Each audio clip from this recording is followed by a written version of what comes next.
अस्सलाम वालेकुम। आज का टॉपिक है रेत का तूफ़ान। आजकल हमारे मुल्क में आंधियाँ बहुत ज़्यादा आ रही हैं। आंधियाँ सिर्फ हमारे मुल्क में नहीं, पूरी दुनिया में आ रही हैं और यूएन की रिपोर्ट भी यही हमें बताती है। रेत का तूफ़ान, जिसे हम डस्ट स्टॉर्म भी कहते हैं। कुछ जगहों पे ये तूफ़ान बहुत बड़े साइज़ का हो जाता है और कुछ जगहों पे ये तूफ़ान थोड़े से रुतबे में भी आ जाता है। इस तूफ़ान का कोई साइज़ नहीं होता। अब हम इस टॉपिक पे बात करते हैं कि रेत का तूफ़ान या डस्ट स्टॉर्म आते क्यों हैं।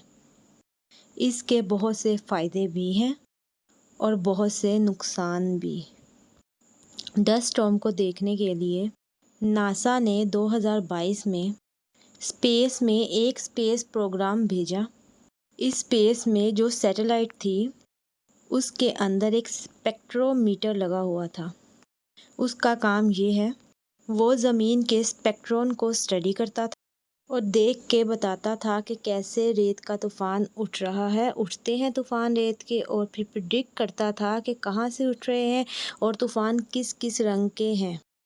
जैसे हम तूफ़ान पे डिस्कशन कर रहे हैं, जिस डस्ट स्टॉर्म और रेत के तूफ़ान की हम बात कर रहे हैं, जी हाँ, इसके रंग देख के पता चलता कि इसके अंदर किस किस्म के डस्ट पार्टिकल पाए जाते हैं।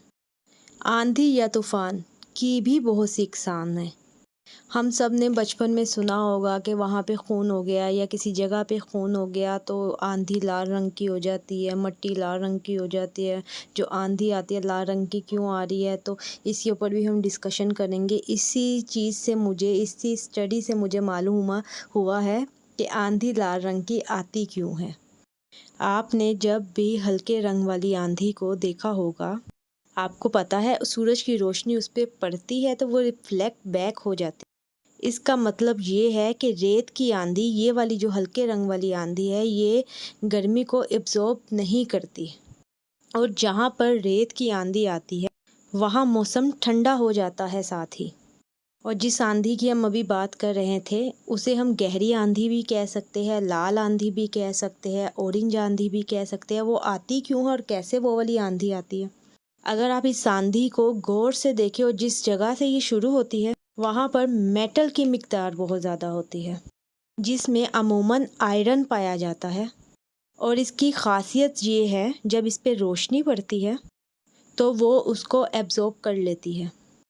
जब वो रोशनी उसमें जज़ब हो जाती है आंधी में, तो उसका टेम्परेचर ज़्यादा हो जाता है, उसका रंग भी इसीलिए बदलता है, इसलिए वो लाल या ऑरेंज रंग की आंधी हम लोग उसको कह देते हैं। किसी के खून की वजह से वो नहीं आती। आपको शायद नहीं मालूम होगा, आंधी एक बहुत बड़ा ज़रिया है जो नमकियात को एक जगह से दूसरी जगह लेकर जाता है। आंधी में बहुत सी नमकियात पाई जाती है।